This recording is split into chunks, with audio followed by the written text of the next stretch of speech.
복된 새 아침이 밝았습니다. 여러분 안녕하십니까? 국제인재개발원 최석찬 목사입니다. 새해에는 여러분 어떤 목표들을 가지셨습니까? 한 사람이 목표를 갖는다는 것, 또 하나님의 사명을 깨닫고 그 사명을 향해 달려나간다 하는 것은 사명이 없는 사람, 목표가 없는 사람과 하늘과 땅 차이의 삶을 살게 됩니다.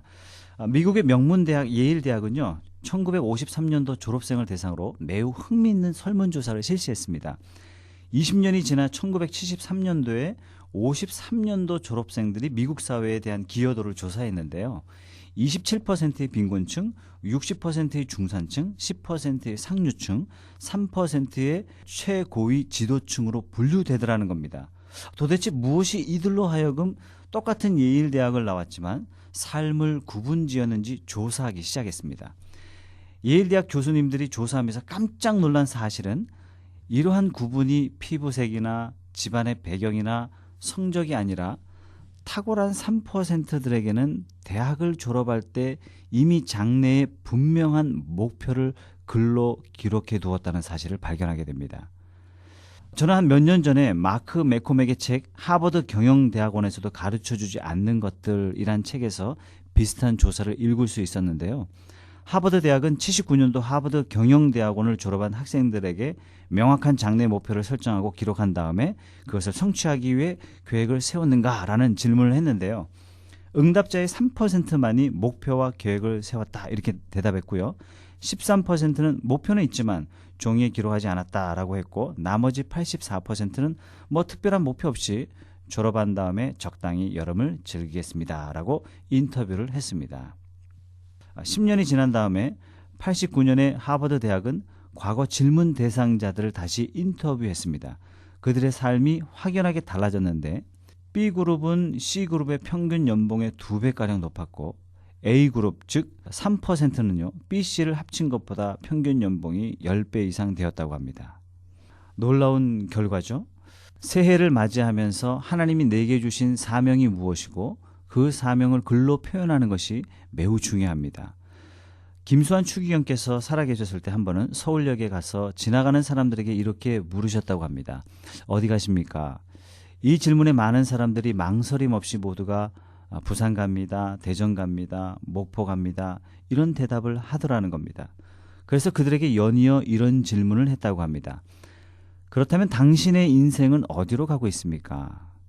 첫 번째 질문엔 즉각 대답했지만 두 번째 질문에 바로 대답하는 사람이 거의 없었다고 합니다. 물질이 풍요로운 사회를 살아가고 있고 전쟁이나 테러 등 육체적인 위협이 없는 세상에 살고 있지만 모두가 스스로 불행하다라고 생각하는 이유가 바로 여기 있다라고 저는 생각합니다. 목표 없이 살아가고 있는 것입니다. 많은 사람들이 목표 없이 남들이 사니까, 남들이 출근하니까, 남들이 애 키우고 사니까, 남들이 그냥 결혼하니까 그냥 살아가고 있습니다. 여러분은 어떤 목표를 갖고 있습니까? 다시 여러분들에게 물어보겠습니다. 여러분에게 주신 하나님의 사명은 무엇이 있습니까? 잠언 29장 18절에 보면요. 묵시가 없으면 백성이 방자히 행하거니와 율법을 지키는 자는 복이 있느니라 이렇게 말씀하고 있는데요. 킹 제임스 버전에 보니까 이렇게 말씀하고 있어요. Where there is no vision, the people perish. But he that kept the law, happy is he. 킹 제임스 버전에 보면요. 비전이 있고 없고가 멸망이냐 아니면 해피냐 행복이냐 이렇게 이야기하고 있습니다. 다시 말해서 비전과 해피는 같은 맥락에서 이해될 수 있다라고 성경은 말씀하고 있는 겁니다. 여러분 행복한 새해를 맞이하고 싶습니까? 여러분의 목표가 다시 말해서 하나님이 여러분들에게 하라고 말씀하시는 하나님의 특별한 여러분만의 섭리와 계획은 무엇이 있는지 깊이 생각해 보셔야 됩니다. 목표는 우리가 이 땅에서 행복한 삶을 살아가는데 매우 중요한 조건 중에 하나라는 겁니다. 이것이 대단히 중요함에도 불구하고 어느 시대 어느 사회를 막론하고 아까 제가 소개한 것처럼 전 인구의 5% 미만만 목표를 가지고 있다는 겁니다. 그 외에는요. 목표라는 걸 전혀 세우지 않는다라고 밝혀지고 있습니다. 미국의 유명한 동기부여가 브라이언 트레이시라는 사람은요. 신문 칼럼에 이런 제목의 글을 적었습니다. 목표 없는 이는 평생 목표 있는 자를 위해 일하는 종신 노동형에 처해야 한다. 목표 없는 삶이 얼마나 끔찍한가를 보여주는 문장인데요. 반면 목표는요, 사람을 리더로 만들어줍니다. 2005년에 돌아가셨던 경영학의 아버지 피터 드러커는요, 훌륭한 지도자는 5가지 툴을 잘해야 된다라고 하면서 5가지를 이렇게 소개했습니다. 첫 번째는요, to set the goal, 목표를 정하는 것. 두 번째는요, to organize. 세 번째는요, to communicate and motivate. 네 번째는 to develop. 다섯 번째는요, to measure입니다. 그러니까 훌륭한 지도자는 첫째, 목표 설정을 잘해야 되고요. 두 번째는 조직을 잘 만들어야 되고, 세 번째는요, 조직원들과 대화를 잘해야 되고 그들을 동기부여를 잘하는 사람이 훌륭한 지도자라는 겁니다. 네 번째는 조직을 발전시키고 자기와 함께하는 사람들을 발전시킬 수 있는 사람이 훌륭한 지도자고요. 마지막 5번째는 자기가 목표한 지점에 어느 만큼 우리 조직이 왔고 우리 조직원들이 어떻게 성장하고 있는지 정확하게 현실적으로 평가할 수 있어야 된다라는 겁니다. 여러분, 5가지 투 중에 첫 번째 to set the goal이 없으면 나머지 4가지는 아무런 의미가 없습니다. 그만큼 훌륭한 지도자들에게 가장 중요한 덕목 중에 하나는 목표를 설정하는 겁니다. 목표가 있어야 목표에 맞는 조직을 만들 수 있고 대화를 나눌 수 있고 동기부여할 수 있고 발전할 수 있고 또 평가할 수 있는 것이 아니겠습니까? 석유 억만장자 헌트가 한 TV 프로그램에 나와서 성공의 비결이 뭐냐라는 질문에 이렇게 대답했다고 하는데요. 성공하려면 딱 2가지만 있으면 됩니다. 하나는 진정 원하는 것을 알고, 두 번째는 그걸 이루기 위해 치루어야 할 대가가 얼마인지 생각해보고 기꺼이 응하는 것입니다. 네, 정말 뼈 있는 얘기죠. 문제는 대부분이 바로 내가 진짜 원하는 게 뭔지 모르는 데 있습니다. 수년 전에 서울에서 제가 교사들과 기도회를 한 적이 있습니다. 제가 교사들에게 물었습니다. 여러분의 기도 제목이 무엇입니까? 많은 분들이 이렇게 대답했습니다. 좋은 교사가 되게 해주세요. 그래서 제가 다시 물었습니다. 선생님에게 좋은 교사가 무엇이죠? 집사님이 생각하는 좋은 교사는 무엇인지 설명해 주십시오. 그냥 두루두루 좋은 교사 그렇게 기도해 주세요. 여러분, 두루뭉실한 기도는 기도 제목이 아닙니다. 이것은 응답받을 수 없고 두루뭉실한 목표는 성취될 수 없습니다. 목표가 없다는 것은 그럴싸한 목표가 없다라는 정도가 아니고요. 목표가 없다라는 것은 실패를 가지고 있다는 의미가 되는 겁니다. 이 실패 시스템이 삶의 발동이 되면 삶은 무기력해지고 즐겁고 편하고 쉽고 즐거움만을 추구하게 되고 불편한 것, 어려운 것, 훈련은 피하려는 경향을 가지고 있습니다. 그래서 이 실패 체제를 무너뜨리는 유일한 길은요, 목표를 글로 적는 겁니다. 목표를 쓸 때마다 내 안에 실패 시스템, 게으름의 시스템, 나태함의 시스템이 다 무너지는 겁니다. 목표를 세우면 긍정적인 에너지가 발생하고요. 욕구와 추진력이 생깁니다. 저는 해마다 연말이면 저와 아는 사람들과 함께 목표 설정 세미나를 합니다. 함께 목표를 써요. 목표를 쓸 때마다 이분들의 모든 간증이 똑같습니다. 삶의 에너지가 막 나오는 것 같습니다. 여러분, 목표를 쓰면요, 인내의 목적이 생기고 목표를 향해서 전진하도록 만듭니다. 인간은 본래요, 안주지대에 빠지고 싶은 습관을 가지고 있습니다. 어려운 일은 피하고 싶고 쉬운 일만 찾는 인간의 성향을 가지고 있다는 겁니다. 그래서 탁월한 지도자는요, 항상 자신이 성취했던 것보다 조금 더 높은 목표를 정합니다. 가보지 못한 저 높은 곳에 대해 언제나 갈증을 느끼고 가고 싶어 하는 겁니다. 이 갈증이 그들을 끊임없이 성장하게 만들고 활기차게 만들고 빈틈없게 만들고 형통하게 만드는 겁니다.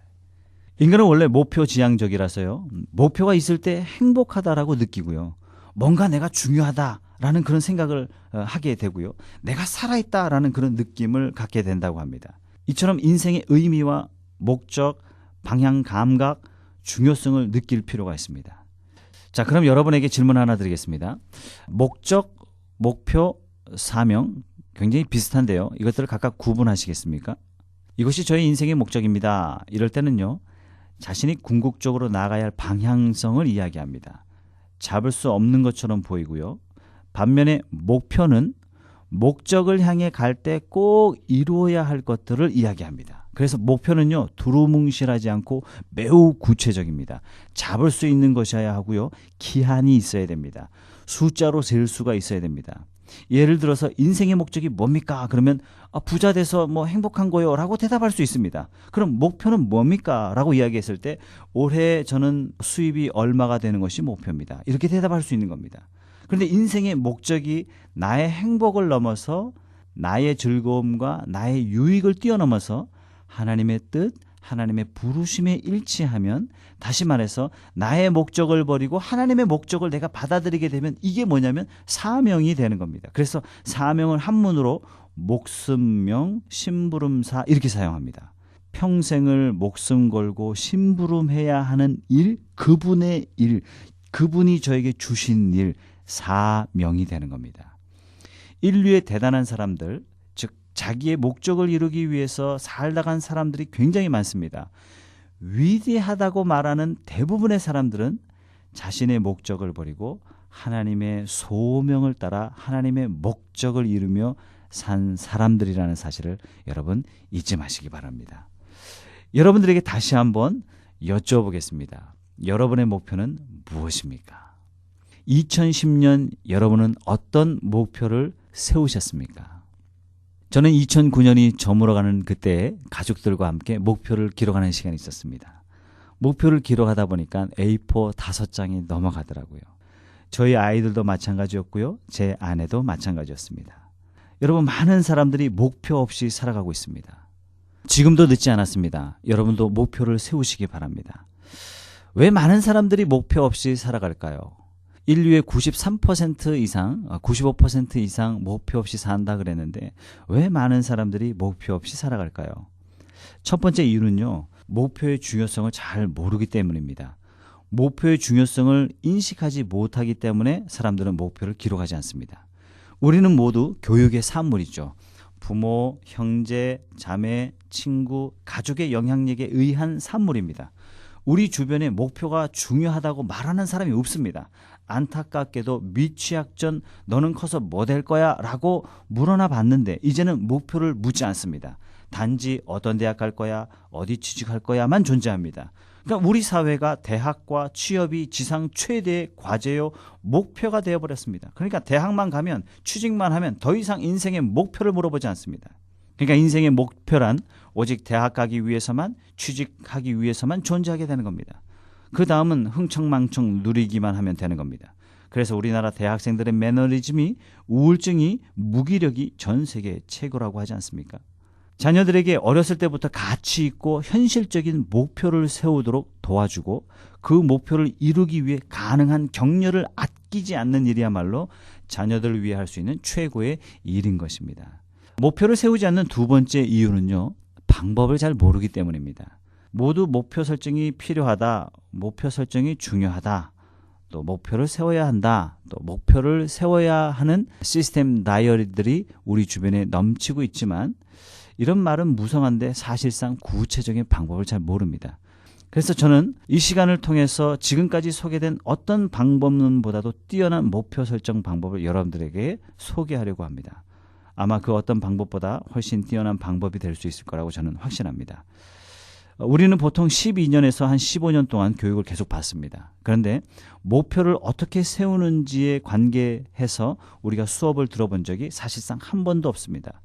저는 대학원까지 졸업했지만 그때까지 단 한 시간도 목표를 정하는 방법이나 성취에 대한 강의를 들어본 적이 없습니다.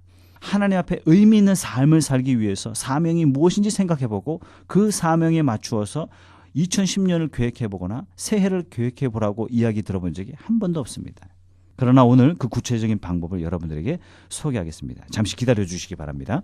목표를 세우지 않는 세 번째 이유가 있는데요. 그것은 바로 거부감에 대한 두려움입니다. 우리가 평생 느끼는 여러 가지 두려움 중에 가장 뿌리 깊게 우리에게 남아있는 두려움은 뭐냐면 남한테 비판을 받거나 웃음거리가 될지 모른다라는 두려움입니다. 어렸을 때 그러지 않습니까? 난 뭐가 될 거야? 난 소방수가 될 거야? 나는 박사가 될 거야? 나는 교수가 될 거야? 나는 여기 가고 싶어? 나는 저기 가고 싶어? 그럴 때 누가 아이 멍청한 녀석아 넌 못해 웃기지 마 조그만 게 네가 뭘 알아?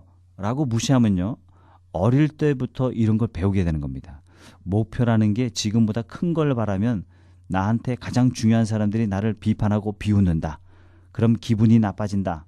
그리고 무의식적으로 다짐하게 됩니다. 사람들하고 잘 지내려면 따라해야지. 목표란 말만 안 하면 돼. 아무도 나에게 뭐라고 하지 않겠지 뭐. 이렇게 되면 어른이 되어서도 목표를 세우지 못하는 무의식의 함정에 빠지고 맙니다. 목표란 말만 안 하면 비판받을 일이 없다는 거죠. 목표만 세우지 않으면 내가 부담이 없다는 겁니다. 여러분, 여러분의 삶을 돌아보십시오. 여러분 주변 사람들을 보십시오. 내 주변에 있는 80, 90%의 사람들은 내가 말만 하려고 하면, 예를 들어 주차 공간을 찾는다든지 직장을 구한다든지 결혼을 한다든지 일단 안 된다는 말부터 합니다. 이게 오늘날 세상이에요. 지금 상의할 거 없습니다. 대부분의 사람들이 목표를 가진 사람들에게서 위협을 느낀다는 것을 여러분 아셔야 됩니다. 자기들은 목표가 없기 때문에 목표 있는 사람을 만나면 깊은 열등감을 경험하게 되고 자기 자신의 빈곤감을 느끼고 걱정하기 때문에 목표 있는 사람을 가만 내버려 두지 않습니다. 그러니까 목표 없는 사람들에게 이야기하지 마십시오. 목표가 있는 사람들끼리만 의견을 나누십시오. 나의 목표 달성을 위해 도움을 줄 가까운 사람들에게만 내 목표를 내비치고 소개하고 자문을 구하십시오. 아무한테나 목표를 늘어놓지 말라는 겁니다. 그들은 내 목표를 잡아 끌어내릴 기회만 호시탐탐 노리기 때문입니다. 자, 네 번째요. 목표를 왜 세우지 못하느냐. 이 가장 심각한 건데요.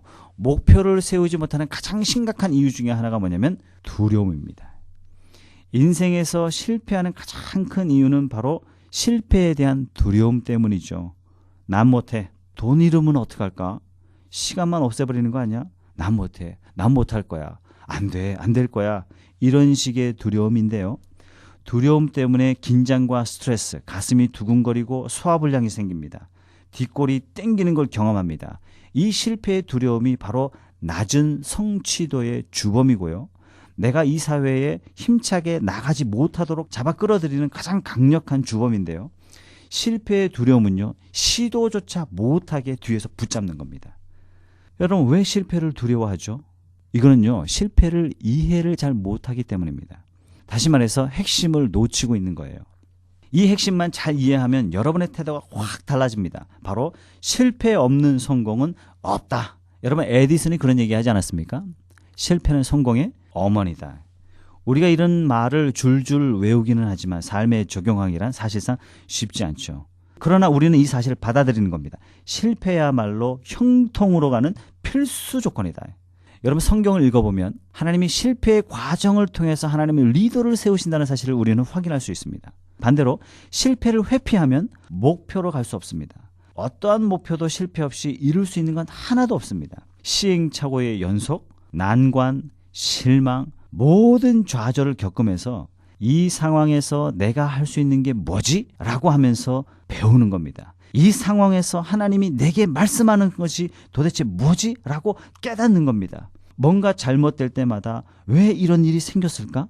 나한테 무슨 도움이 될까? 하나님이 무엇을 깨닫게 하시는 걸까? 생각해보고 묵상하는 겁니다. 그러면 방해물이 뭔지, 불이익이 뭔지 알게 되는 겁니다.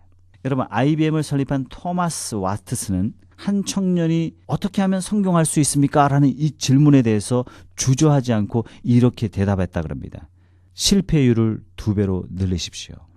여러분, 실패를 두려워하지 마십시오. 실패는 목표를 향해 걸어가는 중요한 과정입니다.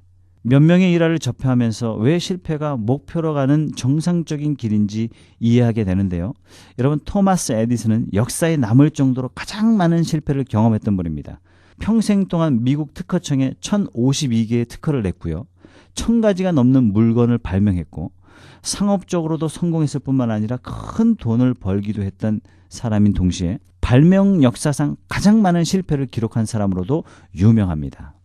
에디슨은 천연 고무를 추출하는 기계를 만들기 위해 무려 17,000번의 실패를 경험했습니다. 전구의 필라멘트를 발명해내기 위해 무려 11,000번이 넘는 실패를 맛봐야 했는데요. 한 5,000번쯤 에디슨이 실패했을 때 한 신문에 이런 기사가 실렸어요. 어리석은 에디슨이라는 제목으로 기사가 쭉 실렸는데요. 모든 사람이 길을 밝히는 건 기름 램프라고 생각하고 있을 때 백열전구로 세상을 밝히려고 애를 쓰는 그에게 한 5,000번째 실패를 기록하자 한 신문은 이런 기사를 실었습니다. 어리석은 에디슨이라는 제목으로 기사를 실기도 했는데요. 모든 사람이 길을 밝히는 건 기름 램프라고 생각했을 때 백열전구로 세상을 밝히려고 애를 쓰는 그에게 한 젊은 기자가 물었습니다. 에디슨 선생님, 5,000번이나 실패하고도 왜 돈과 시간을 계속 낭비하십니까? 에디슨이 이렇게 대답했습니다. 젊은이, 자네는 세상 이치를 잘 모르는구만. 나는 실패한 적이 없어. 난 이렇게 하면 안 된다는 것을 5,000가지나 발견하는데 이미 성공한 거야. 이제 성공에 5,000번쯤 가까워진 거라고. 여러분, 11,000번의 실패를 거듭한 후에야 에디슨은 탄소가 함유된 텅스텐 필라멘트를 발명했고 전구의 불을 밝혔고 세상을 뒤바꿔놨습니다. 에디슨이 실패했냐고요? 아니요, 성공했습니다. 여러분, 66세의 샌 앤더슨은요, 무려 1,000군데가 넘는 레스토랑을 돌아다닌 끝에야 겨우 한식당에서 자신의 요리법을 팔 수 있었습니다. 그것도 닭 한 마리당 5센트의 로열티를 받고 말입니다. 그것이 바로 우리가 즐겨 먹고 있는 KFC입니다. 여러분 어떠세요? 100번, 200번, 500번, 1000번의 노를 듣고도 계속할 수 있겠습니까? 그러나 샌 앤더슨은 했습니다. 그래서 미국에서 가장 부유하고 존경받는 인물이 될 수 있었습니다. 여러분, 실패와 성공은 나란히 손잡고 간다는 것을 잊지 마십시오. 목표를 세우는 그 순간 실패는 우리의 삶에 덕지덕지 달라붙는다는 사실을 절대로 잊지 마십시오. 그리고 그 실패를 두려워하지 마십시오. 목표가 있는 사람에게는 반드시 실패가 기다리고 있습니다. 다시 말해서 목표 없는 사람에게는 실패가 존재하지 않습니다. 성공 가능성이 있는 곳에는 언제나 실패의 가능성이 공존하고 또 교훈을 얻는 한 실패는 헛된 것이 아닙니다. 여러분 잊지 마십시오.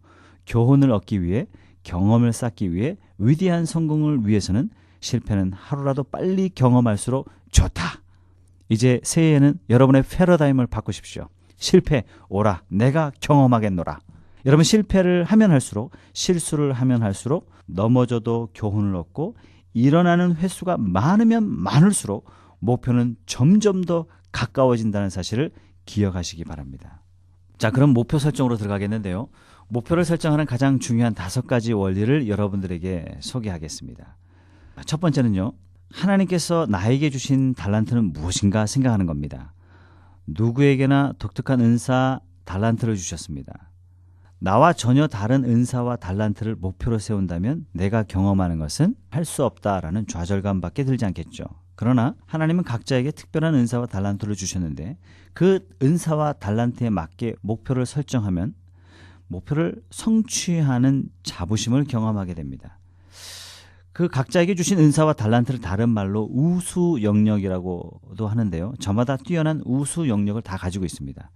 누구나 특정 분야에 관해서 천재적인 재능을 하나님이 주셨다는 겁니다. 그러니 우리가 할 일은 각자의 우수 영역을 찾아서 혼신의 힘을 다해서 전력 투구하면서 나만이 가진 재능으로 그 분야의 최고가 되도록 노력하는 겁니다.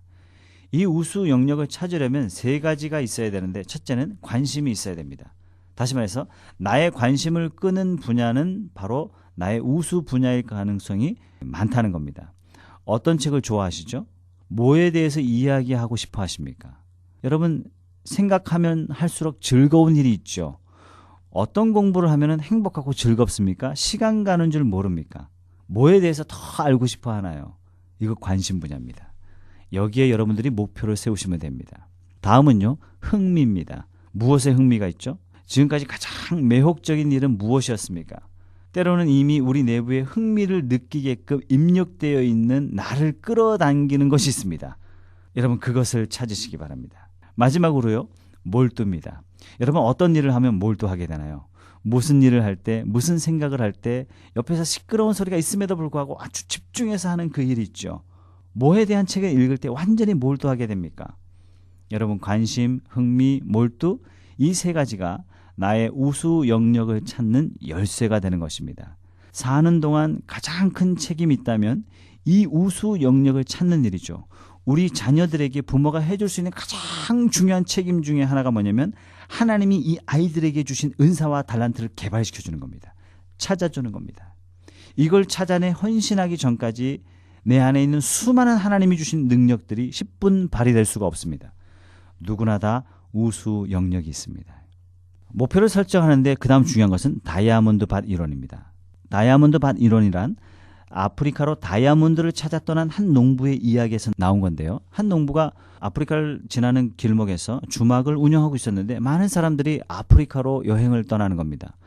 여행에 돌아오는 많은 사람들이 자기에게 아프리카에서 발견했노라고 다이아몬드를 보여주는 겁니다. 그러면서 하는 얘기가 모든 사람들이 똑같은 이야기가 아직도 발견되지 않은 세계 최대의 다이아몬드가 있다라는 이야기를 주고 갔습니다. 그래서 이 주막 주인이 결국 자기의 재산을 다 정리하고 자기도 배낭을 메고 아프리카로 다이아몬드를 찾아 떠났습니다.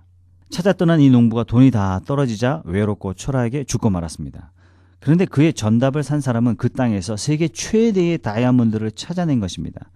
여러분, 이 이야기의 교훈은요, 거의 대부분이 바로 내 발밑에 내가 있는 곳에 내가 찾던 것이 있다는 것입니다. 다시 말해서 하나님이 내게 필요한 것을 다 주셨다는 겁니다. 바로 내가 갖고 있는 재능, 능력, 경험, 지금 현재의 지혜, 지식, 직장, 가족, 주변 사람들, 지금 내가 서 있는 땅에 내가 찾던 모든 기회가 있다는 것입니다.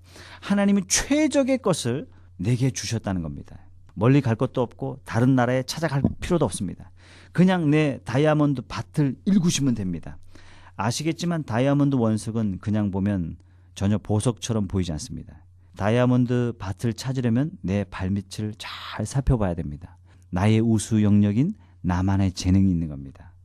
목표 설정에 아주 중요합니다. 그 다음으로 목표를 설정하는 데 있어서 중요한 것은요, 생활과 균형입니다. 다시 말해서 균형 잡힌 목표가 있어야 됩니다. 단지 돈만이 목표일 수는 없고 오직 한쪽으로만 쏠린 목표도 곤란합니다. 균형 잡힌 목표를 세우려면 다음에 세 가지가 고려돼야 되는데요. 첫째로 가족과 개인의 목표가 중요합니다. 그러니까 나와 내 가족의 목표가 중요하다는 얘기입니다. 오래전에 한 물질적으로 성공한 사람을 만났습니다. 이 사람은 현금 자산만 해도 어마어마했고 뿐만 아니라 강남의 아파트, 지방의 별장, 골프 회원권, 누가 봐도 성공했습니다. 그래서 많은 사람들이 그분을 향해서 성공했다라고 이야기했을 때 그분이 나는 실패한 인생입니다 라고 고백했습니다. 그래서 물었습니다. 왜 당신이 실패했습니까? 라는 이 질문에 대해서 뭐라고 이야기했냐면 자신은 성공하기 위해서 가족의 행복을 위해서 밤낮을 가리지 않고 일을 했습니다. 그래서 가족과 대화가 언제나 돈 버는데 뒷전이었고 아내와 함께 시간을 보내는 것이 돈 버는데 항상 뒷전이었습니다. 그런데 내가 50 중반이 훌쩍 넘고 소위 사람들이 나보고 성공했다라고 이야기할 때쯤 되었을 때 나는 가족과 대화하는 법을 잃어버렸습니다. 이걸 깨달았을 때 가족은 제게 멀리 떠나 있었습니다. 나는 실패했습니다. 여러분, 목표를 설정하는 데 있어서 가족을 위한 목표, 나 자신을 위한 목표는 매우 중요합니다. 왜냐하면 이것들은 바로 내가 살아있는 존재와 살아있을 이유를 제공하는 중요한 환경이 되기 때문입니다.